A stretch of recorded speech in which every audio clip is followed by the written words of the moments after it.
آئرہ اللہ تعالیٰ نے بتا دیا سوال حق و احواءہم وفصلت السماوات والارض ومن فیہن، اگر حق کی رائے کے تابع ہو جائے گا تو زمین اور آسمان جو کچھ اس کے درمیان ہے یعنی تمام عالم کا نظام گرم ہو جائے گا۔ تو قرآن کے جو قاعدے ہیں وہ سب کے لیے ہیں اور ایسے کے لیے ہیں کہ جن سے عام سے عام اور خاص سے خاص آدمی دونوں قاعدے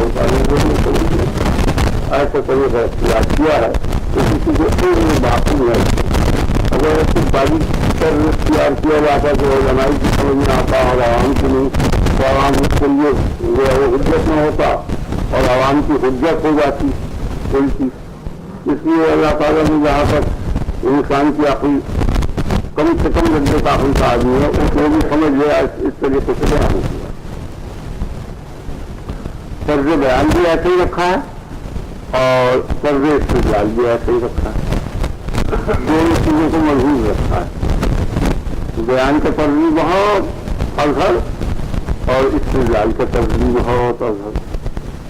ان لوگوں نے اللہ کی کتابوں میں سے سے چھاٹ چھاٹ کے اس کو مدون کیا اور تزئین کرنے میں کچھ اپنی رائے کو شامل کر کے اس کو مشکل کر دیا۔ اس کا نام رکھا فلسفہ، کیونکہ توریت سے محفوظ تمام جتنے یونانی فلسفہ ہے اس کا ماحول جو ہے وہ توریت ہے۔ توریت سے دیا ہے مضمون اور کچھ انہوں نے اپنے آپ کو اس کو بڑھا کر کچھ طریقے کار میں کچھ استدلال میں کچھ کر کر آتے تو اساتی میں کچھ اور اپنی کو ایک ذمہ دار اور پھر گھر جا کر دین کے معنی جس سے حکومت کی بنا کریں گے جتنے مذاہب باطل ہیں اور اس کے علاوہ جو بھی نقائص ہیں وہ سب اسی بنیاد پر پیدا ہوئے ہیں کہ عقل کو حاکم کہ عقل کو یہ حکومت یہی چاہتی ہے یہی چاہتی ہے۔ حالانکہ اگر ذرا بڑی تعمیل کرے تو اس کو یہ پتہ چل جائے گا کہ عقل کی ایک حد ہے سمجھنے کی بھی اور حکم کی کوئی حد نہیں، حکم تو ہے ہی نہیں، عقل حاکم ہے ہی نہیں، ذات کی ایک حد ہے حدود تک عقل جو ہے ادراک کرے۔ جیسے حص کی ایک حد ہے کہ خاص حد تک کچھ ادراک کرے گا اس کے بعد خیریت ہے بالکل تو یہ اچھی خیالات کی الحمدللہ شکرللہ خدا کے بیمار ہو گئے تو پھر بھی صاحب تو وہ بہت دور لوگ وہ یزید بن معاویہ کا مصرع ہے الگ رسول وما من دین کے راسی اس کو ظاہر دے دیا گیا ہے کوئی منکر کرنے والا نہیں، خدا نے اپنے سب کو سرم سے آپ کو ملا خیر تو آپ آگے آ جائیے گا زمین کو شروع نہیں دیا اور آپ پہنچ رہے ہو آپ کو پھر اور جو قریب سے سیکھ ہوا ہے ایک اصول چیز ہے اسے آپ غور کریے آپ کی طرح جو ہر جگہ آپ کو سہولت ملے گی کہ اپنی چیز اتحاد کیا اور اپنی کا کام کیا اور اپنے حاصل ہے یا نہیں اگر یہ اصول سمجھ میں آ جائے گا تو قرآن پر کسی قسم کا اعتراضی ہونے کا مذہب پر کسی قسم کا اعتراضی ہونے کا کوئی پریشانی پیدا نہیں ہوئی۔ ہم نے ایک بات آپ کے سامنے بیان کر دیا اور پھر یہ تفصیل جی سے متعلق ہے آپ کی نئی چیز نہیں ہے اس میں لگ جائے گا لاگو ہوگی کہ اپنے انسانی سب غور کریں آپ انسان کی جو عقل ہے وہ برابر یہ کہہ رہی ہے کہ موت میں کوئی بھی اپنے اس کے لیے تیار نہیں ہے کہ مر جائے آدمی کوئی نہیں چاہتا۔ اگر یہ ثابت ہو جائے کہ جتنے افغانستان میں ہیں جنت کی وہ سب اس درجے پر ادراک ہو جائے جس درجے پر کہ دنیا کی چیزیں، اور اس کے بعد موت کو مقرر کر کے اس میں داخل کرنے اطمینان ہو جائے، تب بھی اس کو دوبارہ نہیں کرنے کا تو موت کے لیے کبھی تیار نہیں ہے۔ کسی وقت بھی موت کے واسطے انسان کی عقل تیار نہیں، یعنی یہ عقل میں بات نہیں آتی، اور بالکل عاجز ہے عقل کہ پیدا ہو اور پیدا ہونے کے بعد پھر مر جائے، یہ عقل میں نہیں آتی۔ صحت ہو اور صحت کے بعد پھر بیمار ہو جائے، یہ عقل نہیں ہے۔ راحت ہو اور راحت کے بعد پھر دکھ ہو، یہ عقل نہیں ہے۔ آپ نے خیال کیا یہ بات سمجھ میں آئی آپ کو؟ اور آگے آ جائیے ملک، یعنی یہ بات عقل میں ہرگز نہیں آتی۔ عقل کا تقاضا یہ تھا کہ پیدا ہوا تھا تو پھر مرتا ہی نہیں، اور پھر مر بھی گیا تھا تو مرنے کے بعد سب کے سبھی جنت میں جاتے، جہنم میں کوئی نہ جاتا۔ یہ زیادہ مصلحت کے قریب ہے کہ سبھی کو فائدہ پہنچ جائے، یہ زیادہ مصلحت کے قریب ہے کہ کچھ لوگوں کو قلیل جماعت کو فائدہ پہنچ جائے اور کثیر کو نقصان پہنچے؟ نہیں سمجھ میں آپ سمجھ گیا کرو، یعنی عقل کا تقاضا تو یہ ہے کہ سبھی کو فائدہ پہنچے اور سب کو آرام، اور واقعہ یہ ہے کہ اکثریت جو ہے وہ جہنمیوں کی ہے، اور ادھر دنیا میں قریب قریب کل کے کل آدمی مر جائیں گے، تو پیدا ہونے کے بعد مرنے سے یہ بہتر ہے عقل کے نزدیک کہ پیدا نہ ہو، یعنی دارالجزا کے قصے کو اگر ختم کر دیا جائے، اس سے بحث نہ کی جائے، صرف اسی دار پر نظر کی جائے، تو اس کے مقابل میں کہ انسان پیدا ہو اور پیدا ہونے کے بعد پھر مر جائے، اس سے یہ زیادہ عقل بہتر سمجھتی تھی کہ پیدا ہی نہ ہوتا، اور اس کے اوپر حصی شہادت کافی ہے، یعنی نعوذ باللہ خدا پناہ میں رکھے، اگر کسی شخص کے یہاں کوئی بیٹا نہ ہو تو اس کو اتنا ملال نہیں ہوگا جتنا کہ ہونے کے بعد وہ مر جائے اس کا ملال ہوگا۔ کھلی ہوئی بات ہے، حصی چیز ہے۔ تو تقاضا عقل تو یہ تھا کہ عالم پیدا ہی نہ ہو، کہ کائنات کا وجود ہی نہیں ہونا چاہیے، اور وجود ہو گیا تو معلوم ہوا کہ عقل جو ہے وہ واقعات کے اور حقائق کے تابع نہیں، اور ان دونوں میں کوئی علاقہ نہیں۔ عقل کے خلاف پیدائش ہوئی ہے کائنات کی، یعنی مخلوقات کی پیدائش جو ہوئی ہے وہ عقل کے مطابق نہیں ہوئی ہے۔ عقل کی مطابقت تو صرف اتنی تھی کہ یا تو پیدا ہی نہ ہوتا یا پیدا ہوا تھا تو پھر مرتا نہیں، عقل تو یہ چاہتی تھی۔ تو اگر عقل پر فیصلے رکھے جائیں گے تو نظام عالم درم برم ہو جائے گا اور تمام کائنات تباہ ہو جائے گی، اور کائنات موجود ہے تو معلوم یہ ہو گیا کہ عقل جو ہے اس کو کائنات کا صحیح شعور اور علم نہیں، غلط شعور۔ یعنی یہ مطلب نہیں ہے کہ وہ سوچتی ہے اور سوچنے کے بعد غلط نتیجے پہنچتی ہے، یہ مطلب نہیں ہے۔ مطلب یہ ہے کہ عقل سمجھ ہی نہیں سکتی، اس میں صلاحیت ہی نہیں ہے کہ وہ حقیقت حال کو سمجھے، وہ خدا کے معاملات کو، خدا کے اوصاف کو، خدا کے افعال کو سمجھے، عقل میں یہ صلاحیت نہیں، یہ سمجھانا مقصد۔ تو ان حالات کا پتہ کیوں کہ چلے گا؟ وہ عقل سے نہیں چلے گا، وہ خود خدا ہی اپنے طریقے پر اپنے آدمی کی معرفت سمجھائے گا تو سمجھ میں آئے گا، اور نہیں آنے کا یہ مطلب ہے، اسی کا نام مذہب ہے۔ یہ اصول سمجھ آ گیا نا آپ؟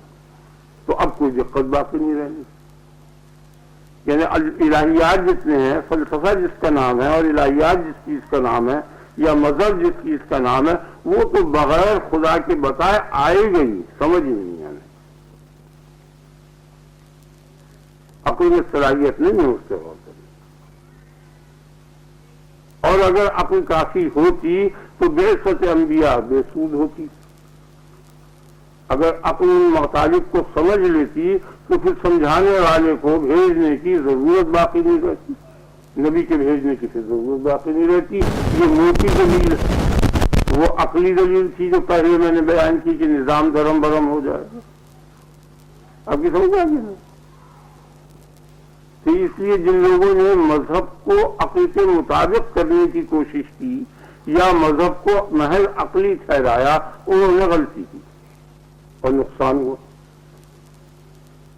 اور بالآخر ان کو گمراہ ہونا پڑا. دونوں جماعتیں، ایک جماعت تو وہ جس نے عقل کو حاکم ٹھہرا دیا، ایک جماعت وہ جس نے احکام الہی کو عقل کے مطابق ڈالنے کی کوشش کی. یہ مسلم جماعت ہے، یہ حکماء اسلام کہلاتے ہیں اور ان کو ویسے عام رواج میں ایک فرقہ ہے اس کا نام معتزلہ ہے. یہ وہ جماعت ہے. اور جو لوگ عقل کو سولانے آتے ہیں اور مذہب سے ان کا کوئی واسطہ نہیں وہ حکماء اور فلاسفہ کہلاتے ہیں. تو ان دونوں گروہوں سے یہ غلطی ہوئی اور بہت سخت غلطی ہوئی ہے. اس کا نتیجہ یہ ہوا کہ یہ تمام تفرقہ پھیل گیا مسلمان اندرون خانہ اور بیرون میں تمام عالم میں یہ تباہی ہو گئی اور ہر شخص جو ہے ایک نیا مذہب لے کر بیٹھ گیا اور اپنے خیال میں. کیونکہ مذہب کی طرف میلان جو ہے وہ فطری ہے. مذہب کی جستجو جو ہے وہ فطری چیز ہے. آپ کی سمجھ آئیے نا؟ اس لیے یعنی مذہب کا ثبوت فطرتاً یہ ہے کہ ہر شخص اس بات کو جانتا ہے کہ مرنا اس کی خوشی سے نہیں ہے، دوسرے کے مارنے سے مرتا ہے. اسی طرح پیدا ہونا اس کی رائے اور خوشی سے نہیں ہوا،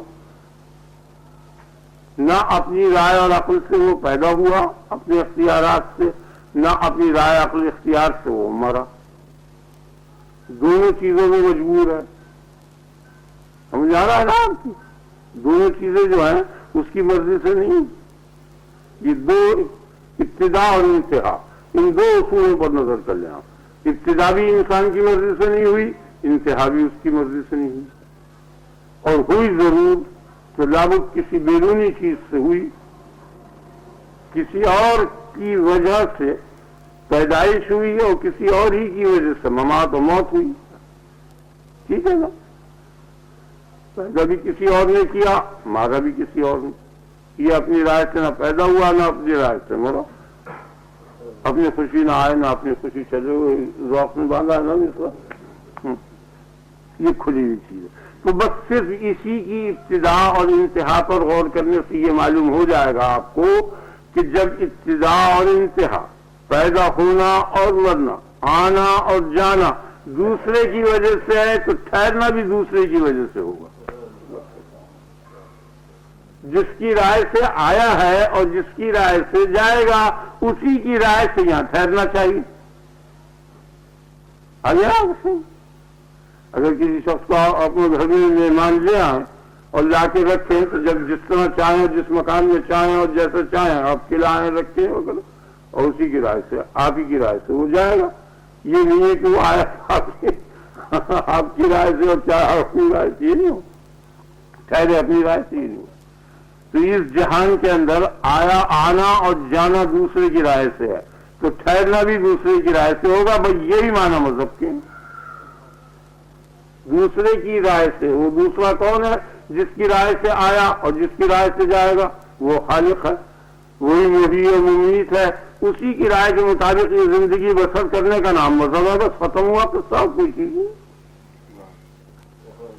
دین کیا چیز ہے؟ اپنی رائے کے مطابق عمل کرنا، اس کا نام دنیا ہے.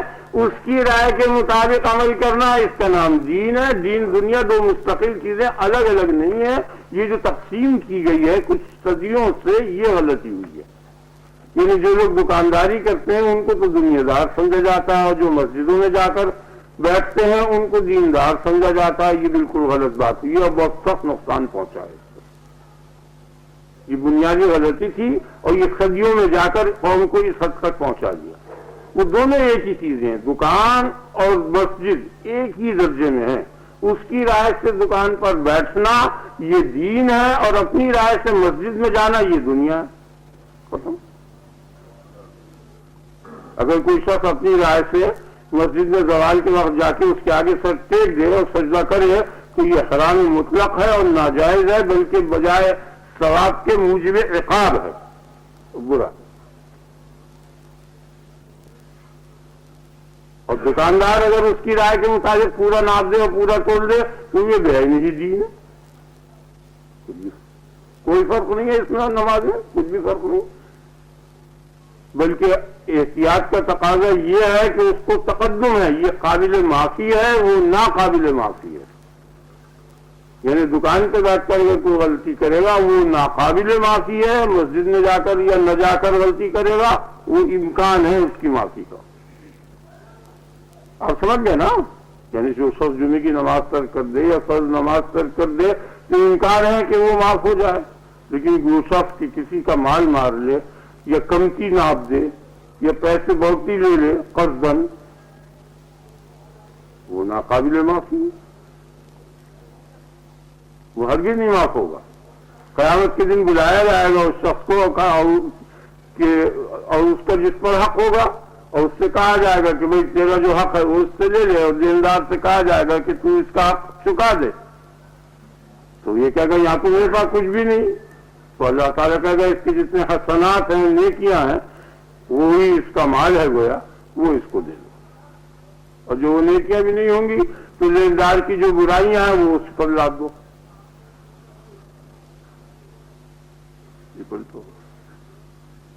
اور حقوق اللہ یعنی عبادات میں اگر کچھ خامی یا غلطی ہوئی ہے تو وہ اللہ تعالیٰ اپنے فضل و کرم سے معاف کر دے گا۔ تو اتنا اہم دین تھا، اس کو نہایت کمزور چیز بنا کر دنیا داری نام رکھا اس کا۔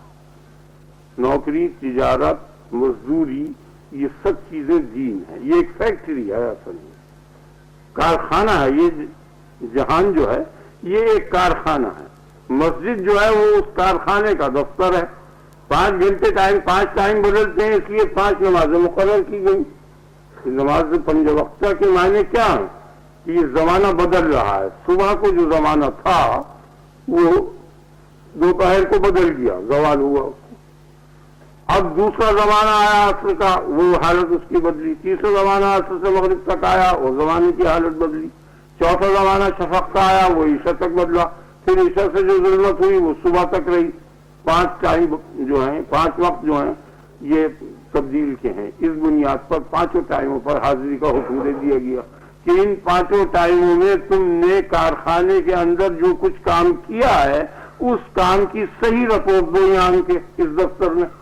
یہ دفتر الہی ہے مسجد جو ہے، اس میں جو ٹائموں میں تم نے باہر کام کیا ہے فیکٹری کے اندر اس کا صحیح تم لکھواؤ یہاں کے۔ اس لکھوانے کی کیا معنی ہے؟ وہاں اگر صحیح کام کیا ہے تو یہاں خشوع و خضوع ہوگا اور وساوس نہیں ہونے کے، کیونکہ دل میں تو آئے گی وہ چیز کی جس سے علاقہ ہوگا، جس شے سے علاقہ نہ ہو وہ دل میں نہیں آنے کی۔ مثلا آپ کو پیشاب سے اور گندی چیزوں سے اور لہو سے کراہت ہے تو اس کا تصور کبھی نہیں آنے کا، یہ آئے گا؟ ہاں، اسی شے کا تصور آئے گا جس شے سے علاقہ ہے، نہیں سمجھا آپ؟ وہ فیکٹری کا جو مال چلایا ہے جہان اسی میں لگا رہے گا، اسی کا نام وساوس ہے۔ وہ نماز میں جو وساوس آتے ہیں وہ وہی شے ہے۔ آپ کی سمجھ آ گیا نا؟ تو تم رپورٹ دو، اگر وہ وساوس نہیں آیا تو ٹھیک ہے، فیکٹری میں صحیح کام کیا، خشوع و خضوع ہو گیا، بالکل ٹھیک ہے، سرد مل جائے گی آپ کو کہ یہاں تک کی رپورٹ کی۔ اور جو وہ خراب ہے تو وہ بالکل وساوس میں اور ان تمام بے خضوعی اور بے خشوعی میں اکثر ہو جائے گا، اور وہ گویا ایک قسم کے اس پر بلیک مارک لگ جائے گا، وہ نکال دیے۔ باقی وہ کوئی نماز الگ چیز نہیں ہے، عبادت الگ چیز نہیں ہے، ایک ہی ہے، دونوں ایک ہی چیز ہے۔ اس کے حکم کے مطابق نماز پڑھنے کا نام نماز، اس کے حکم کے مطابق کاروبار کرنے کا نام دین، ایک ہی چیز ہے۔ دین اور دنیا 2 چیزیں نہیں ہیں، ایک ہی شے ہے، صرف رائے کا فرق ہے۔ اپنی رائے سے ابھی عنقریب آپ کی آیت میں بحث آتی ہے انشاءاللہ، تو میں اسے سمجھاؤں گا کہ کتنی خرابیاں ہوئی ہیں اور کتنی پریشانیاں لوگوں نے پیدا کر دی ہیں صدیوں سے۔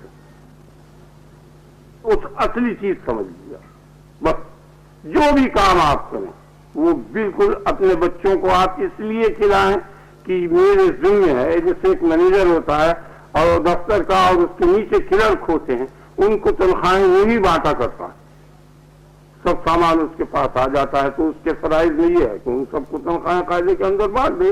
اسی طرح آپ کے فرائض میں یہ ہے کہ آپ بیوی بچوں کو تنخواہیں بانٹ دیں یا ان کا ذخیرہ لا کر دے دیں، سمجھ آ گیا نا؟ آپ ان کی طرف سے مینیجر مقرر کیے گئے، کوئی وہ آپ کے بچے نہیں ہیں، وہ سب مخلوق ہے خدا کی، وہ سب خدا کے ملازم نوکر غلام ہیں، آپ اس کام پر مقرر ہوئے ہیں۔ آپ یہ کہیں کہ نہیں میرے بچے اور تعلق ہے، یہ غلط ہے، یہ مغالطہ ہو گیا ہے، اور یہ مغالطہ ہے فطری، اگر وہ آپ کے ہوتے تو کبھی بھی آپ کو خاتمے نہ ملاتے۔ سب سے پہلے وہی اقربا جو ہے جا کے اس طرح ٹھوس دیتے ہیں کہ وہ بالکل ایک کتے کی ٹانگیں پکڑ کے نہیں پھینکی اسی طرح ہوتے احتیاط کے ساتھ کر دیتے ہیں، باقی کچھ فرق نہیں ہے، یہ سمجھا؟ اور اتنی بے اتنائی برتتے ہیں کہ وہ پرواہ نہیں کرتے، ٹھوسنے کے بعد بھی جب ڈھانک دیا جاتا ہے تو چلتے چلتے بھی ان کا بس نہیں چلتا، تو تین تین مٹھی خاک کی اٹھا کے اس کے منہ پہ مارتے ہیں، چلتے چلتے بھی منہ پہ ماری آتے ہیں کہ تو اس قابل تھا، مغالطے میں تھا، دھوکے میں تھا، ہمارے متعلق بیٹا بھائی یہ سمجھتا تھا ہم یہ ہے تیرے بیٹا مفقہ سے سور فلا انصاب بینہم، اگر حقیقی میں سب ہوتا تو وہ ابد تک ہوتا، کوئی علاقہ نہیں ہے، دھوکا ہوا ہے۔ اسی لیے فرمایا انما اموالکم واولادکم فتنہ، اور ایک جگہ آیا فاحذروہم، ان سے بچتے رہو، ڈرو، تو یہ مغالطہ۔ ہاں اتنی بات ضرور ہے کہ مغالطہ فطری ہے، یعنی مستقل ہے، زبردست مغالطہ ہے، اس لیے زبردست حاجی کو بھیجا، انبیاء اسی لیے آئے ہیں کہ صرف اس مغالطے کو دور کرنے اور کچھ نہیں، سب باتیں آدمی سمجھتا ہے، سب سے بڑی چیز یہ مغالطہ ہے۔ یہ جو دل کا علاقہ غلط قائم ہو گیا ہے دنیا سے، یہ علاقہ غلط جو ہے اس کی اصلاح کے لیے انبیاء آئے، اور اس کے لیے جتنے اسباب کی ضرورت تھی وہ سب اسباب انہوں نے مہیا کیے، وہ ایک جامع مذہب بن گیا، اس کا نام مذہب اصلی شہر سے اتنا ہے۔ اگر دل کا تعلق قطع ہو جائے مخلوق سے اور خالق سے صحیح تعلق ہو جائے وہ عین دین۔ آپ کی سمجھ آ گیا یہ نہیں آیا؟ میرے خیال میں بہت زیادہ واضح بات ہو گئی ہے، اس کے اندر کوئی دقت باقی نہیں رہی ہے۔ اصل مقصد صرف یہ ہے کہ خالق سے مخلوق کا تعلق ہو جائے صحیح، اور وہ بغیر بتائے نہیں ہو سکتا، اس لیے بتانے والے کو بھیج دیا، سمجھ بھی دے دی اور بتانے والے کو بھی بھیج دیا۔ اولاً نعمرکم آیت تذکروا فیہ من تذکر، ہم نے کیا اتنی عمر تم کو نہیں دیتی تھی کہ جتنی کہ اس عمر میں جس کو بھی سمجھنا اور کرنا ہے وہ سمجھ غور کر لے، وجاءکم نذیر، اور پھر اس کے ساتھ ڈرانے والے کو بھی بھیج دیا کہ اگر کہیں غلطی ہو گئی ہے تو اس طرح آپ ہر چیز میں غور کر کے دیکھ جائیے، کہیں بھی آپ کو دلی تعلق نہیں ملنے کا دنیا سے، سب مغالطے اور دھوکے ہیں، کیونکہ تھوڑے تھوڑے سیکنڈوں میں حالات بدل جاتے ہیں نا۔ جن چیزوں سے آپ کو اچھی معلوم ہوتی ہیں اور لذت معلوم ہوتی ہے، وہ 24 گھنٹے کی عمر اگر آپ فرض کر لیں، آپ غور کر رہے ہیں نہیں سمجھ نہیں آ رہا، تو کیا منٹ آپ اس میں مبتلا ہوتے ہیں، کتنے منٹ کھانے کی لذت ملتی ہے، یہ دیگر لذتیں، اور عمر کا کتنا حصہ بے لذتی میں ہوتا ہے۔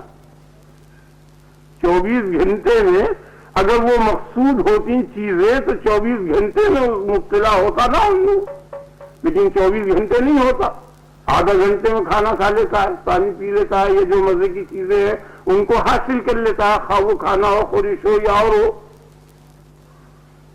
یا جنسی تعلق ہو، کسی قسم کی بھی لذتیں ہوں، وہ سب چند منٹ کی ہوتی ہیں، اور باقی ٹائم جو ہے وہ خالی ہوتا ہے۔ تو اس سے یہ پتہ چل گیا کہ وہ مقصود نہیں ہے، کہ وہ مقصود ہوتی ہیں تو وہی ہوتی ہیں 24 گھنٹے، لیکن 24 گھنٹے اور شے تو پتہ چل گیا کہ در حقیقت وہ ذریعہ ہے کسی اور شے کا، اور اس شے کے حاصل کرنے میں یہ امداد ضرور دیں گی، سمجھ آئے گا نہیں، قوت ضرور پیدا کر دیں گی، آلات ہیں یہ، فی نفس سے ہی مقصود نہیں ہے، خیال آ گیا؟ جیسے چھری ہے کہ یہ صرف ترکاری بنانے کے لیے مقصود ہے، اس کے بعد پھر یہ غیر مقصود ہے، اسے اٹھا کے رکھ دو طاق میں، جہاں بھی الماری وغیرہ میں رکھنا، فی نفس سے ہی مقصود نہیں بلکہ یہ ذریعہ ہے۔ اسی طرح یہ دنیا کی تمام لذتیں اور تمام تعلقات جتنے ہیں یہ سب ذرائع ہیں اس بات کے کہ دین حاصل ہو۔ دین کیا ہے؟ خالق سے تعلق کا نام دین ہے، اور کوئی شے دین نہیں، اس کی رائے کے مطابق یہاں زندگی بسر کرنا، یہ دین، اپنی رائے کے مطابق زندگی کو انجام دینا، بسر کرنا، یہ دنیا۔ یہ ایک اصولی چیز تھی جو میں نے آپ کے سامنے بیان کر دی، اور میرے خیال میں زیادہ صحیح یہی چیز اس میں کہیے ذریعہ بنتی ہیں یا رکاوٹ بنتی ہیں؟ نہیں، ذریعہ بنتی ہے، پیدا ہوئی ہیں، وہ تخلیق ان کی ہوئی ہے ذریعہ بننے کے لیے، رکاوٹ نہیں بنتی، یعنی رکاوٹ کے لیے پیدا نہیں ہوئی ہیں، وہ بن جائیں دوسری بات ہے، پیدا ہوئی ہیں وہ جیسے کہ چھری، کہ وہ کاٹنے کے لیے، ہاتھ کاٹنے کے لیے نہیں پیدا ہوئی، بے احتیاطی سے اگر آپ ترکاری بنائیں گے تو ہاتھ کٹ جائے، اس کا مقصد جو ہے آلو کا چھیلنا ہے، انگلی کا کاٹنا نہیں ہے مقصد۔ چھری جو وضع ہوئی ہے وہ آلو کے چھلکا اتارنے کے لیے وضع ہوئی ہے، لیکن بے احتیاطی اگر اس میں کی گئی تو ضرور ہاتھ کٹ جائے گا۔ اسی طرح ان شہوتوں کو آپ ببدلے چھری کے سمجھیں کہ یہ ذریعہ بنے ہیں آپ کے مقاصد کا، یعنی مقصد روحانی، مقصد دینی، مقصد معرفت الہی، جو بھی چاہے اس کا اپنا ہو۔ لیکن اگر ان شہوتوں کا صحیح استعمال نہیں ہوا اور بے احتیاطی کی گئی تو یقیناً ہاتھ کٹ جائے گا۔ تو یوں رکاوٹ وہ بنتی ہے، یعنی فی نفس ہی رکاوٹ کے لیے وضع نہیں ہوئی، فی نفس ہی تو وصل کے ہی لیے ہیں، اور فصل جو ہوگا وہ بے احتیاطی سے ہوگا۔ جو بے احتیاطی میں آلو چھیلنے میں ہے وہی ہے، ذرا ادھر ادھر نظر کی اور باتوں میں لگے اور دوسری چیزوں میں یا کچھ کھایا یا پیا، یا چک بازی کی یا ہنسی مذاق کیا آپس میں کاٹنے والوں نے ایک دوسرے سے، وہ بے دھیانی میں وہ کٹ گئی۔ وہ تو چھیلنے کا وقت تھا، چھیل نہیں جاتا، دوسری طرف دھیان نہیں کرنا چاہیے تھا۔ اگر آپ تو وہ شہوتیں جتنی ہیں وہ سب اس لیے ہیں کہ جسم باقی رہے، تاکہ اس جسم کو نثار کیا جائے اس شخص پر کہ جس شخص نے اس جسم کو پیدا کیا ہے، اس کام کے لیے وہ تھی۔ اگر کھانا نہیں کھانے کا تو کمزور ہو جائے گا، کھڑا نہیں ہوا جائے گا تو قیام جو ہے، کھڑے ہونے کی جو عبادت ہے وہ نہیں کر سکے گا۔ اسی طرح اگر اور قوت کی چیزیں استعمال نہیں کرنے کا تو گھٹنوں میں تکلیف ہوگی، رکوع نہیں کر سکے گا، آپ کے ساتھ صحیح عاجزی کا اظہار نہیں ہو سکے گا۔ اس لیے اتنی قوت اس کو دینی چاہیے کہ گھٹنے میں پوری قوت ہو اور کمر میں پوری قوت ہو کہ بالکل صحیح کھڑا ہو جائے ہاتھ باندھ کر۔ اگر آپ کے ساتھ اس لیے غذا وضع ہوئی ہے، آپ کی سمجھ آئے کہ اس لیے وضع نہیں ہوئی کہ اس میں جو لذت ہے وہ حاصل ہو، کیونکہ اگر وہ مقصود ہوتا تو تھوڑی دیر کے بعد جس وقت پیٹ بھر جاتا ہے بالکل وہ کتنے اس سے بہتر کھانا لا کے رکھا جائے نہیں کھاتا۔ کوئی بیوقوف کھا لے وہ اور بات ہے، لیکن عام طور پر ذرا سے بھی سنجیدہ آدمی ہوتے ہیں، خواہ ان میں تعلیم ہو یا نہ ہو، وہ کھانا پیٹ بھرنے کے بعد پھر نہیں کھاتے، دیکھا نا۔ اور وجہ دقیق اس کی یہ ہوتی ہے کہ اس میں وہ لذت باقی نہیں رہتی، وہ پتہ دیتی ہے اس چیز کا۔ آپ کو جب خوب بھوک لگ رہی ہو تو پہلا لقمہ جو آپ کھائیں گے تو اس میں جو لذت ہوگی آپ غور کرتے چلے جائیے، دوسرے لقمے میں اس سے کم ہو جائے گی۔ اگرچہ اس کی کمی کا فوری احساس نہ ہو تو 3-4 لقموں کے بعد فرق پڑ جائے۔ مثلا سادی روٹی کھاتے کھاتے پونے پیٹ سے زیادہ بھر گیا، 1-2 لقمہ کھایا، پھر جو پراٹھا آیا تو وہ نہیں چلنے گا، 1-2 لقمہ لالچ میں کھا لے اور نہیں چھوڑ دے گا۔ وہ لذت جو ہے پتہ دے رہی ہے اس چیز کا کہ اب وہ ضرورت جس مقصد کے لیے یہ کیا گیا تھا وہ ختم ہو چکی۔ اسی طرح اور دوسری لذتوں میں سمجھ چکی، آپ کی سمجھ آ گیا نا؟ یہ نہیں آیا؟ تو یہ جتنی بھی چیزیں ہیں، کھانا پینا، کپڑا، مکان، گھوڑا وغیرہ، یہ متاع حیات دنیا ہے، ایک کلیہ قاعدہ بتا دیا اللہ تعالیٰ۔ سمجھ آ گیا؟ یہ برتنے کے واسطے ہے کہ اس سے برت کر اپنا کام نکال لو۔ کام کیا ہے کہ ان سے وہ قوہ حاصل کرنے کے بعد جب وہ قوہ صحیح ہو جائیں ان کو نثار کر دو، نچھاور کر دو، فنا کر دو اس پر کہ جس نے اسے پیدا کیا ہے۔ بس یہ کام، اور کچھ کام نہیں، اس لیے پیدا ہوا۔ آپ کی سمجھ میں آ گیا نا؟ آپ غور کر رہے ہیں نا؟ میری بات سمجھ میں آ گئی نا؟ آپ حضرات میں خیال کریے، بات سمجھ میں آ گئی؟ اب آیت جو ہے رہنے جائے سبق، اس لیے 1-2 آیت میں پڑھ دیتا ہوں اور اس کا ترجمہ بیان کر دیتا ہوں. اور چونکہ یہ مضمون ان آیتوں کے مضمون سے علاقہ رکھتا ہے اور مبادی سے، اس لیے میں نے پہلے اس کو بیان کر دیا. آج کی آیت ہے وَوَعَدْنَا مُوسَىٰ 40 لَيْلَةً ثُمَّ اتَّخَذْتُمُ الْعِجْلَ مِن بَعْدِهِ وَأَنْتُمْ ظَالِمُونَ. اعوذ باللہ من الشیطان الرجیم، اعوذ باللہ من الشیطان الرجیم، اعوذ باللہ من الشیطان الرجیم، اعوذ بکلمات اللہ التامات من شر ما خلق. اعوذ پہلے بھی پڑھ سکتے ہیں، بعد بھی، دونوں طرح ہے. فإذا قرأت القرآن فاستعذ باللہ من الشیطان الرجیم، پہلے بھی اور بعد میں بھی. علماء کا دونوں ہی طریقے جاری ہیں. آپ سب اعوذ پڑھیں. اعوذ باللہ من الشیطان الرجیم، اعوذ باللہ من الشیطان الرجیم، اعوذ باللہ من. وَوَعَدْنَا مُوسَىٰ 40 لَيْلَةً ثُمَّ اتَّخَذْتُمُ الْعِجْلَ مِن بَعْدِهِ وَأَنْتُمْ ظَالِمُونَ. وَوَعَدْنَا مُوسَىٰ، ہم نے موسیٰ سے طے کیا تھا. وعدہ کے تو معنی ہے وعدہ کیا تھا، اور وعدہ کے معنی ہے ہم نے ان سے وعدہ کیا اور انہوں نے اس وعدے کے مطابق عمل کرنے کا اقرار کیا یا اس وعدے کو قبول کیا. ہم نے یہ کہا کہ تم طور پہاڑ پر آنا، تو انہوں نے یہ کہا کہ ہم آئیں گے. تو یہ دونوں فعل مل کر وعدہ ہوگا. مواعدت کے یہ معنی، وعدنا کے معنی یہ ہوئے. لفظوں کے معنی بھی یاد رکھنے چاہیے اور سمجھ لینا چاہیے. یعنی وعدنا موسیٰ، ہم نے موسیٰ سے وعدہ کیا، یہ معنی ہوئے. اور وعدنا موسیٰ کے معنی یہ کہ ہم نے موسیٰ سے وعدہ کیا 40 رات کے گزرنے کے بعد تم کو توریت کتاب دے دی جائے گی، تو اور تم طور پہاڑ پر آنا. تو انہوں نے کہا کہ میں کتاب لینے کے واسطے طور پہاڑ پر آؤں گا اور 40 رات مانوں گا.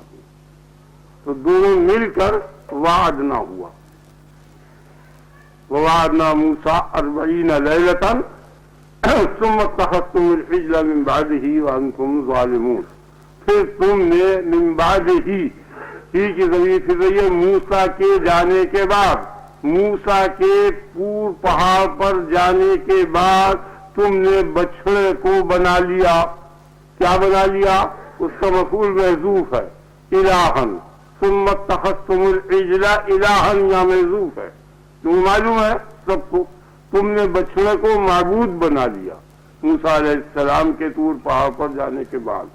وَأَنْتُمْ ظَالِمُونَ، اور تم ظالم ہو گئے. ظلم کے معنی نقص کے ہیں، یعنی تم ناقص ہو گئے. یہ لغت لفظی ترجمہ. وَوَعَدْنَا مُوسَىٰ 40 لَيْلَةً ثُمَّ اتَّخَذْتُمُ الْعِجْلَ مِن بَعْدِهِ وَأَنْتُمْ ظَالِمُونَ. اب ایک جگہ قرآن شریف میں آیا ہے وَوَعَدْنَا مُوسَىٰ 30 لَيْلَةً، ہم نے موسیٰ سے وعدہ کیا تھا 30 رات کا. فَأَتْمَمْنَاهَا بِعَشْرٍ، پھر ہم نے ان کو 10 سے ایک پورا کیا. فَتَمَّ مِيقَاتُ رَبِّهِ 40 لَيْلَةً، پھر میقات رب جو ہے وقت مقررہ رب کی ملاقات کا جو تھا وہ 40 رات کا مکمل ہو گیا. تو ان دونوں آیتوں میں ایک دوسرے کے خلاف ہیں.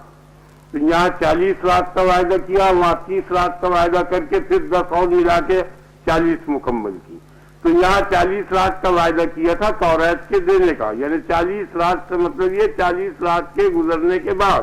اور رات کا لفظ اس لیے کیا کہ مہینے کی ابتدا جو ہے وہ رات سے ہوتی ہے، اس لیے دنوں کا لفظ نہیں کہا، راتوں کا لفظ کہا. شروع جو ہوتا ہے چاند نکلا تو پہلے رات آئے گی، دن نہیں آئے گا، اس لیے ابتدا رات سے ہوتی ہے 40 رات. اور وہ 40 راتیں کون سی تھیں؟ وہ معین راتیں تھیں، عام راتیں نہیں تھیں. وہ حضرت موسیٰ کو معلوم تھیں. ذی القعدہ کا مہینے کی 30 راتیں اور 10 ذی الحجہ کی. ان 40 رات گزرنے کے بعد ہم تم کو توریت کی کتاب دے دیں گے، کتاب توریت دے دیں گے. یہ معاملہ طے پایا. اور ماں جو دوسری آیت میں ہے کہ 30 رات کا وعدہ کیا تھا، وہ 30 رات کا جو وعدہ تھا وہ یہ تھا کہ 30 رات 30 روزے رکھو تم. چنانچہ انہوں نے 30 روزے رکھے اور 30 روزے رکھنے کے بعد مسواک کر لی تاکہ روزے کی بدبو وغیرہ جو منہ میں ہے یہ جاتی رہے. تو اللہ تعالیٰ نے فرمایا، اور ایک روایت میں فرشتوں نے فرمایا کہ یہ جو بو ہے روزے کی یہ مشک سے بھی زیادہ بہتر ہے خدا کے نزدیک. تم نے کیوں کیا ایسا؟ اور پھر 10 روزے اور رکھو. تو آگے نا آپ کے ساتھ، اس لیے وہ 40 راتیں روزے کی بنا پر ہیں، 30 ایک اور 10 ایک، اور یہ 40 رات جو اس آیت میں ذکر ہے یہ صرف تورات کے دینے کا ذکر ہے۔ یہ نہیں ہے کہ پہلے 30 رات کا وعدہ کیا تھا پھر 10 اور بڑھا کے 40 رات کا وعدہ کیا ہو تورات دینے کا، یہ نہیں، بلکہ یہ تورات دینے کا وعدہ 40 ہی رات کا تھا۔ یہ دونوں آیتوں کے متعلق آپ کو معلومات ہو گئی، سمجھ آ گیا نا؟ وعدنا موسیٰ 40 لیلۃ، 40 راتیں، 40 راتوں کے معنی یعنی 30 ذی القعدہ اور 10 ذی الحجہ۔ ثم اتخذتم العجل من بعدہ، پھر تم نے بچڑے کو معبود بنا لیا، وانتم ظالمون، ان کے جانے کے بعد۔ واقعہ یہ ہوا کہ جب موسیٰ علیہ السلام تشریف لے گیا اور فرعون غرق ہوا، یا غرق ہونے سے پہلے یہ کہا بنی اسرائیل سے کہ اللہ تعالیٰ دشمن کو ہلاک کر دے گا، تو اس کے بعد میں توریت کتاب آسمانی آ جائے گی، اس پہ تم عمل کرنا، حلال حرام اور تمام مسائل اس میں ہوں گے، یہ وعدہ۔ چنانچہ جب فرعون غرق ہو گیا تو بنی اسرائیل نے کہا موسیٰ علیہ السلام سے کہ آپ وہ کتاب لائیے، تو انہوں نے کہا اچھا میں جاتا ہوں، اور اپنے بھائی کو خلیفہ کر گئے ہارون کو علیہ السلام کو، اور آپ وہ طور پر چلے گئے۔ یہ اس کی ابتدا ہوئی۔ اور ایک جگہ یہ بھی آیا کہ اللہ تعالیٰ نے یہ وعدہ کیا تھا کہ دشمن کو ہلاک کرنے کے بعد میں تم کو کتاب دوں گا۔ بہرحال حضرت موسیٰ علیہ السلام نے بنی اسرائیل سے کہا ہو یا اللہ نے موسیٰ علیہ السلام سے کہا ہو کہ کتاب دیں گے غرق کرنے کے بعد فرعون کے، یہ اس بنیاد پر یہ کہا گیا۔ چنانچہ جب وہ چلے گئے، جب یہ چل رہا ہے یہ گروہ ڈوبنے کے لیے، تو سامری بنی اسرائیل میں سے ایک شخص ذی علم اور ذی فہم اور رہبان اور عالم قسم کا آدمی تھا، اس نے حضرت جبریل علیہ السلام کو گھوڑے پر بیٹھا ہوا دیکھا اور ان کے گھوڑے کے پاؤں کے نیچے کی خاک ایک مٹھی اٹھا دی اور اس کو رکھ لیا۔ جب موسیٰ پار ہو گئے اور موسیٰ علیہ السلام طور پر چلے گئے، تو اس نے وہ سامان جو بنی اسرائیل نے قبطیوں سے لیا تھا، سونا چاندی وغیرہ زیور، ان سب کو لے کے اسے گھڑا اور ایک بچھڑا بنایا اور اس کے منہ میں وہ خاک جھونک دی، تو وہ بولنے لگا، اور اس کی گائے کی جو آواز ہوتی ہے اس میں سے خوار نکلی، جیسے غون کر کے بولتا ہے نا، اس سے عربی میں خوار کا لوگ بولتے ہیں، نکلی۔ اور اس نے قوم سے یہ کہا کہ ھذا الہکم الہ موسیٰ، یہی تو ہے تمہارا معبود اور موسیٰ کا معبود۔ فنسیہ، وہ بھول گیا، کہاں بھٹکتا پھر دیا، ٹور پہ گیا، وہاں گیا وہاں گیا، اصل معبود تو یہ ہے۔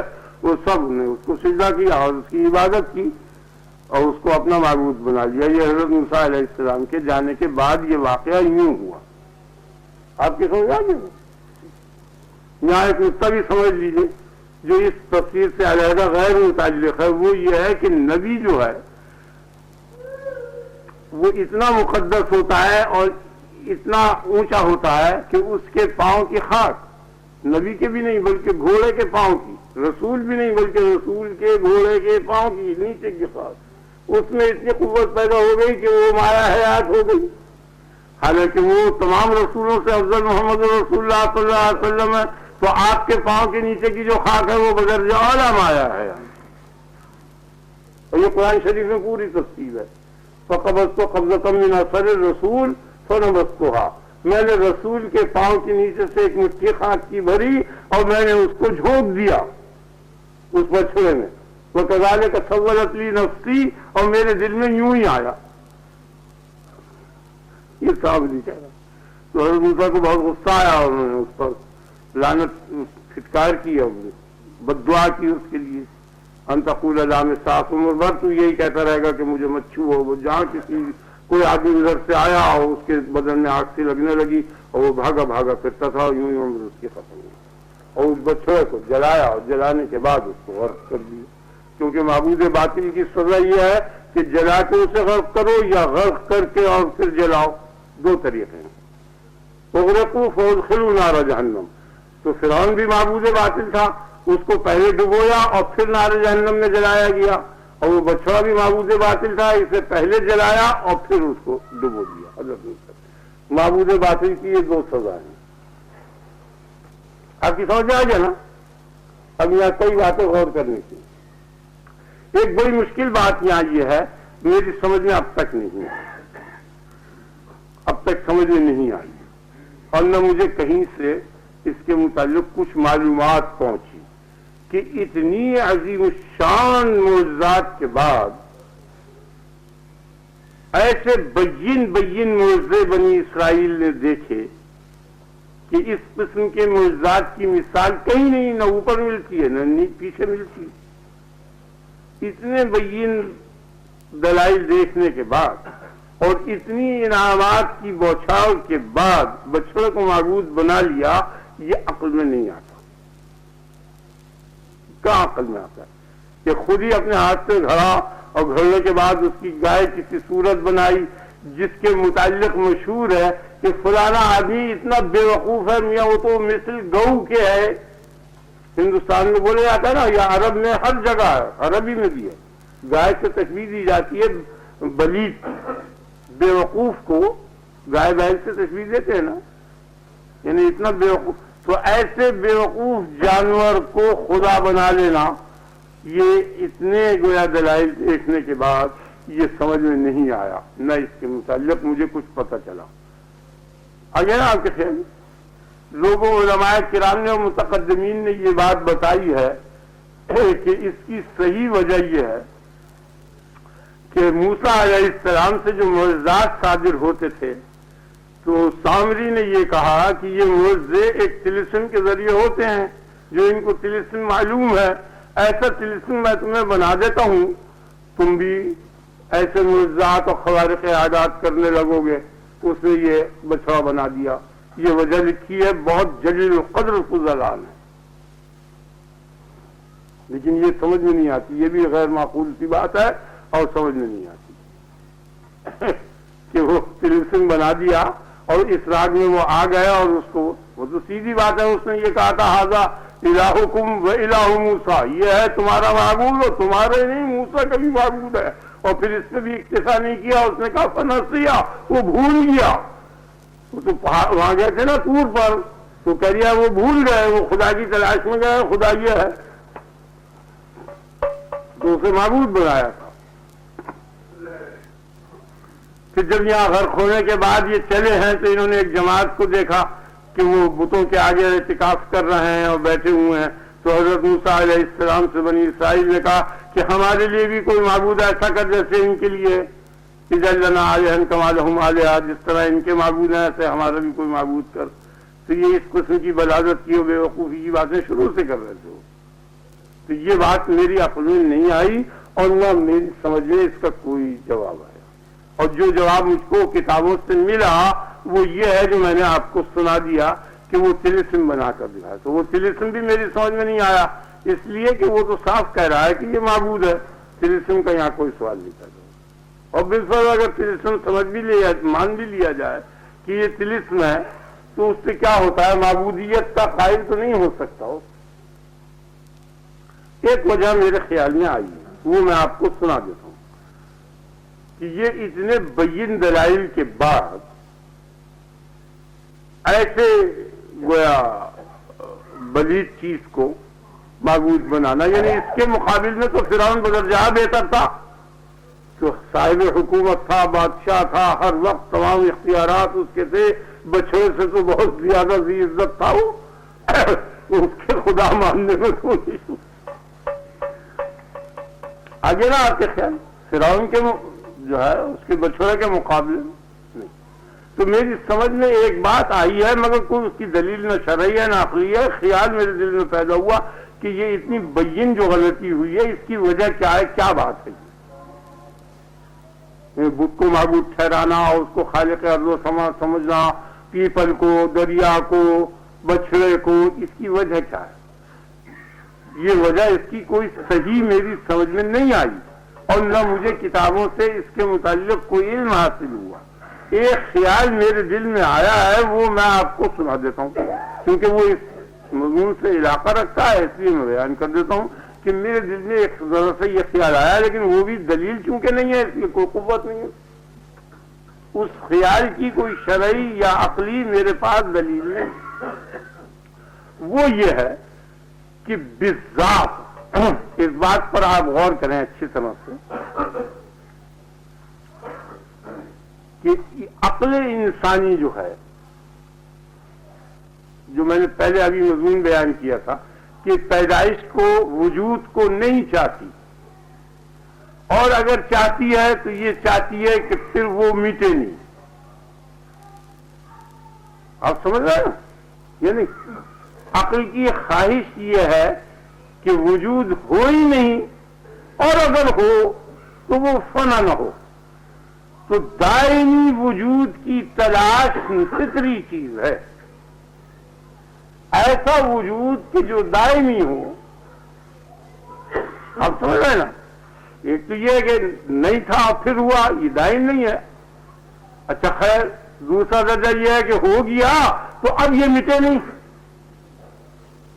یعنی اگر ازلی نہیں ہے تو کم سے کم درجے میں ابدی ہو. آپ سمجھ رہے ہیں نا؟ یعنی یہ فطرت کا تقاضا ہے کہ اس وجود کی خواہش ہے برابر.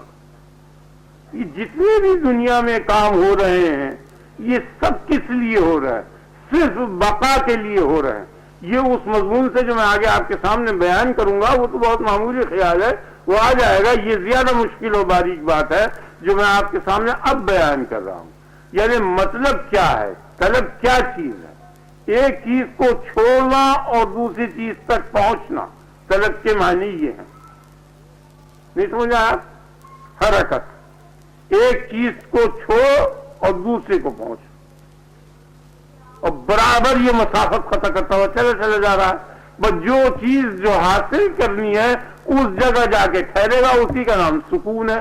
وہ حرکت کا انقطاع ہے، آخری چیز. آگے نا آپ کے ساتھ. اور زندگی میں اور کائنات میں کسی جگہ بھی سکون نہیں ہے. نہیں آپ کے ساتھ کسی جگہ بھی آپ چلے جائیے، حرکت ہی حرکت ہے. یعنی ایک جگہ جا کے ٹھہرتا ہے، کچھ دیر اطمینان سا ہوتا ہے یا نہیں ہوتا، بہرحال کچھ تھوڑا سا، پھر اس میں بھی قائم نہیں رہتا، پھر چلتا ہے. جیسے کسی شخص کی ایک پیسے کی بھی آمدنی نہ ہو، اگر اس کو 30 روپے مہینے کی نوکری مل جائے تو وہ غنیمت جانتا. کچھ دن وہ کرتا ہے، لوگ پوچھتے ہیں میں کیا کر رہا ہوں؟ 30 روپے کا نو کروں صاحب. ارے بھائی اس نے کیا گزارا ہوا؟ چند دن کے لیے کیا، کوئی اور بہتر نوکری ملے گی اسے چھوڑ دوں گا. روز دیکھ رہے ہیں آپ، پھر 60 کی ہو گئی، پھر 70، 80، 100، 200، 500 برابر چلی جا رہی ہے. کسی حد پر بھی طلب نہیں ٹھہرتی، کیونکہ طلب ٹھہرتی ہی مر جائے گا اور رہتا ہے زندہ. اس لیے پتہ چل گیا کہ حرکت برابر آخر سانس تک ہوگی. اگر آپ کو لاکھوں کروڑ روپیہ بھی حاصل ہو جائے تو اس کے حاصل ہونے کے بعد بھی طلب باقی رہے گی. خیال رکھیں آپ. اور وجہ کیا ہے اس کی طلب کے باقی رہنے کی؟ کہ مطلوب حقیقی اس جہان میں حاصل نہیں ہے، اس لیے طلب ہی طلب کرتا رہے گا. مطلوب حاصل ہی نہیں ہونے کا برابر طلب جاری رہے گی. سمجھا کہ نہیں؟ یعنی وہ مطلوب جو اصلی مطلوب ہے وہ چونکہ یہاں موجود نہیں ہے، اس لیے برابر تلاش اس کی ہوتی چلی جا رہی ہے. کسی حد پر نہیں ٹھہرتا، حتیٰ کہ ختم مر جاتا ہے، وہ بات دوسری. لیکن اگر باقی رہے تو پھر وہی کرے، پھر وہی کرے. تو برابر تلاش اور جستجو اور حرکت اور طلب ہے. اور وہ کس شے کی طلب ہے؟ وہ ایسے وجود کی طلب ہے چونکہ پہلے یہ خود نہیں تھا اور پھر ہوا.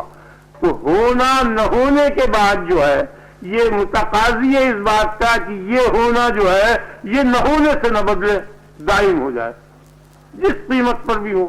سمجھا کہ یہی وجہ ہے جو بیٹے سے محبت ہوتی ہے تو سمجھتا ہے کہ میں تو مری جاؤں گا اور منقطع ہوں گا. اور چونکہ طلب ہے دائم وجود کی تو دائم الوجود شخصی تو مل نہیں سکتا، لہذا نوعی، اس نوع کا جو فرض اکمل ہے، نہیں سمجھا آپ، وہی میرا قائم مقام ہو جائے. اس لیے اگر وہ ہو سکتا ہے ایسا وجود تو اس کا نام بیٹا ہے. بیٹے سے محبت ہو جاتی ہے، اس میں اپنے آپ کو فنا کر دیتا ہے، اس کو باقی رکھتا ہے. یہ ضرورت ہے. کوئی عالم یہ نہیں چاہتا کہ مجھ سے کوئی آگے بڑھے سوائے اپنے بیٹے کے. بیٹا اگر آگے بڑھ جائے تو اس سے نہیں جلتا. سمجھ میں آ گئی نا؟ اس کو بات ہے آگے. اس کی وجہ یہ ہے نا کہ وہ در حقیقت اس کی بقا اپنی بقا سمجھ رہا ہے، کیونکہ اپنی بقا تشخصاً ناممکن ہے، ایسا نہ ہو نہیں ہے. اس لیے نوعی بقا کا نام بیٹا ہے، اسی کو نسل کہتے ہیں. اب سمجھ گئے نا یا نہیں؟ تو اس ترکیب سے وہ دائمی بقائے نوعی حاصل کرتا ہے، دائمی بقائے شخصی نہیں ہو سکتی، وہ محال ہے۔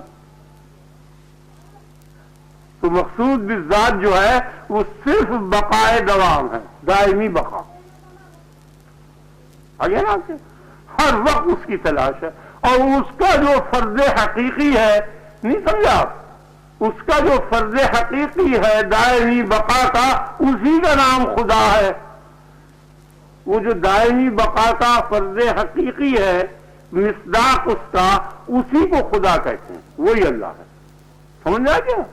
تو طبیعت جو ہے غافلانہ طریقے پر جستجو کر رہی ہے خدا کی، غفلت میں اس کی تلاش ہو رہی ہے، برابر سرگرداں ہے ہر شخص ہر حیثیت سے۔ اب جب وہ نہیں ملتا تو کہتا ہے کسی درجے کا صحیح، ارے آسمانی خدا نہیں ملتا، اونچا نہیں ملتا تو نیچا ہی صحیح، چلو مٹی کا ہی صحیح، اس لیے مٹی کو خدا بنا لیا، اسی کو سر جھکانے لگا۔ اصل میں یہ تلاش خدا کی بنا پر یہ بت پرستی اور یہ معبودیت جو ہے یہ غیر اللہ کی چلی ہے، کہ ان کو حقیقی معبود نہیں ملا اور معبود کی ضرورت تھی تو انہوں نے فرضی مصنوعی اور جیسا بھی مل سکا کر لیا، یہ وجہ تھی۔ میری سمجھ میں یہ بات ہے، اب یہ سمجھ آ گیا نا؟ میرے خیال میں یہ بات آئی ہے، باقی کوئی اس کی شرعی دلیل اور عقلی دلیل میرے پاس نہیں۔ اس بنیاد پر ہر قوم متلاشی ہے، ہر وقت تلاش ہے، کیونکہ انکار جو ہے وہ دلالت کر رہا ہے خدا کے وجود پر، وہ خدا کو مانگ رہا ہے، اقرار جو ہے وہ مانگ رہا ہے، نہیں سمجھا؟ یعنی منکر کا انکار جو خدا کے وجود کا انکار کر رہا ہے، در حقیقت اس کو پتہ نہیں چل رہا، وہ عالم بے شعوری میں انکار اقرار ہے، اور جو اقرار ہے وہ ظاہری اقرار ہے، اس میں کیا رکھا ہے؟ نہیں آیا آپ کے ساتھ؟ آپ سمجھے حکیم صاحب؟ نہیں سمجھے؟ یعنی وہ جو شخص انکار کر رہا ہے اس وجود کا، یعنی اپنے صانع کا یا خالق کا یا وجود حقیقی کا، وہ در حقیقت اقرار کر رہا ہے، اس اقرار کا اس کو شعور نہیں ہے، بے شعوری میں لفظ انکار سے مادہ اقرار کو ظاہر کر رہا ہے، کیونکہ اقرار اور انکار یہ دونوں صفتیں ہیں نا منکر اور مقر کی۔ تو منکر اور مقر میں اگر دونوں کو یوں ملا دیا جائے بحکم جبر و مقابلہ، آپ سمجھ رہے ہیں اس بات کو؟ یعنی ہاتھ ہاتھ سے، ناک ناک سے، کان کان سے مقابلہ کرتے چلے جائیے، دانت دانت سے، مونچھ مونچھ سے، ڈاڑی ڈاڑی سے، تو منکر اور مقر دونوں میں مشترک مقداریں جو ہیں ان کو لیتے جائیے اور مشترک مقداروں کو حذف کر دیجئے۔ آپ سمجھ گئے نا؟ سب برابر چلتے رہیے، امکان کو امکان سے، جسم کو جسم سے، نمو کو نمو سے، بدن کو بدن سے، انسانیت کو انسانیت سے۔ اس لیے امکان سے لے کے اور عقل تک اور انسانیت کا جو اعلیٰ مرتبہ ہے اس حد تک منکر اور مقر دونوں مشترک ہیں۔ کوئی یہ نہیں کہہ سکتا کہ منکر عقل مند ہے اور مقر بیوقوف ہے، کہہ سکتا ہے؟ جیسے یہاں دو جماعتیں ہیں، ایک آئیزنہاور، نہیں سمجھا؟ ایک امریکہ، ایک روس، دونوں عقل مند ہیں، دونوں سائنسداں ہیں، دونوں میں انسانیت سے لے کے نیچے تک اور نیچے سے لے کے انسانیت تک کے کل اجزاء مشترک۔ تو اب اگر انکار کا سبب انسانیت یا انسانیت کے تمام اعضاء اور اجزاء کم سے لے کے اب بڑے سے بڑے تک میں سے کوئی سا بھی ہوگا تو دونوں میں مشترک ہو جائے گا۔ آپ کے خیال میں آیا؟ یعنی انکار کا سبب کیا چیز ہے؟ جسمانیت ہے تو جسمانیت دونوں میں مشترک، روحانیت ہے روحانیت دونوں میں مشترک، عقل ہے تو عقل دونوں میں مشترک۔ یہ نہیں کہہ سکتے کہ منکر جو ہے وہ عقل مند ہے اور مقر جو ہے وہ بے وقوف ہے، دونوں عقل مند، دونوں میں عقل موجود ہے۔ آگے نا آپ کے خیال یعنی بہت موٹی بات ہو گئی اب تو، کہ انسانیت کے جتنے بھی درجات ہیں اور اجزاء ہیں ان سب میں سے کوئی چیز سبب نہیں بن سکتی انکار کا نہ اقرار کا۔ آگے نا، اور انکار متحقق ہو گیا قطعی، ان کے لیے انکار موجود ہے، تو یہ اس انکار کا سبب کیا ہے؟ یہ خارج انسانیت کو اور قوت ہے کہ جو اس انسان میں انکار اور اس میں اقرار پیدا کر رہی ہے، اسی کا نام خدا ہے۔ ہر انکار جو ہے وہ اصل میں اقرار ہے. سب کوئی شے انکار نہیں کر سکتی، نہ قالن نہ حالن، ہر جگہ. تو منکر زبان حال سے اقرار کر رہا ہے، یہ فرق ہے. سمجھا گیا نا؟ اس لیے اس کے وجود سے انکار ہو ہی نہیں سکتا، کسی ٹائم بھی نہیں انکار ہو. آپ دیکھتے ہیں جب جہاز ڈوبتا ہے اور ٹکڑے ٹکڑے ہو جاتا ہے، کچھ لوگ تختوں پر، کچھ کشتیوں پر چلے چلے جا رہے ہیں، چلے چلے جا رہے ہیں، نہ بھائی کی بھائی کو، نہ باپ کی بیٹے، کسی کو کسی کی خبر نہیں ہوتی. ایک فرد ہوتا ہے، وہ ایک بلی ایک تختہ لے کے اسی پہ بیٹھ کے چلا جاتا ہے، اور اس وقت وہ تختہ بیٹھا بیٹھا ہوا چلا جاتا ہے دور تک، کہیں چاروں طرف پانی پانی، اور کوئی سبب جو ہے نجات کا بچنے کا نہیں ہوتا. ادھر سے جانور چلے آ رہے ہیں، ادھر سے مچھلیاں چلی آ رہی ہیں، ادھر سے موجیں چلی آ رہی ہیں. اس کے باوجود بھی اس کا دل جو ہے مطمئن ہوتا ہے اور یہ سمجھتا ہے کہ امکان ہے کہ اب بھی بچ جاؤں. نہیں آیا؟ تو جب کہ اسباب بچانے کے کل ختم ہو گئے اور پھر امید باقی رہی، تو یہ کس کی ذات سے امید باقی ہوتی ہے جو اس کا دل کہتا ہے کہ امکان ہے؟ اسی کا نام خدا ہے. سمجھ آ گیا؟ برابر ہو. آخر ساتھ تک امید ہوتی ہے نا، ورنہ ساتھ میں گھنٹوں پہلے معلوم ہو جاتا ہے کہ یہ مر جائے گا، تو پھر نہ کوئی دوا لائے نہ کوئی، وہ پہلے سے جا کے گورنمنٹ کو کہتے کہ تیار کرو خبر نہیں. آخر ساتھ تک علاج کیا جاتا ہے کہ ہر آن ممکن ہے. جبکہ اسباب ظاہری منقطع ہو جائیں تو پھر کس کے ساتھ امید وابستہ ہوا کرتی ہے؟ اور امید ہے تو معلوم ہو گیا کہ وہ ذات جس کے ساتھ امیدیں وابستہ ہوتی ہیں اسی کا نام خدا ہے، وہ ہر جگہ. سمجھ آئے گی؟ اس لیے اس کی طلب عام ہے، برابر ہر شخص اس کا تلاشی ہے. آپ غور کر کے دیکھیے، آپ غلط سمجھیں گے کہ آپ کہیں گے ہم تو دکانداری کرتے ہیں، ہمیں کچھ نہیں، ہم نوکری کرتے ہیں، ہم ملازمت کرتے ہیں. اگر آپ اس لاوی کو دیکھتے چلے جائیں کہ نوکری کیوں کرتے ہیں؟ روپیہ کمانے کے لیے. روپیہ کیوں کماتے ہیں؟ کھانے کے لیے، کپڑا پہننے کے لیے، رہنے سہنے کے لیے. رہنے سہنے کے لیے کیوں کرتے ہیں آپ؟ جینے کے لیے. جیتے کیوں ہیں؟ کہیں بھی عقل میں آئے گی یہ بات کہ کوئی شخص جیے مرنے کے لیے اور اتنی کوشش کرے اور خوش ہو؟ نہیں سمجھو.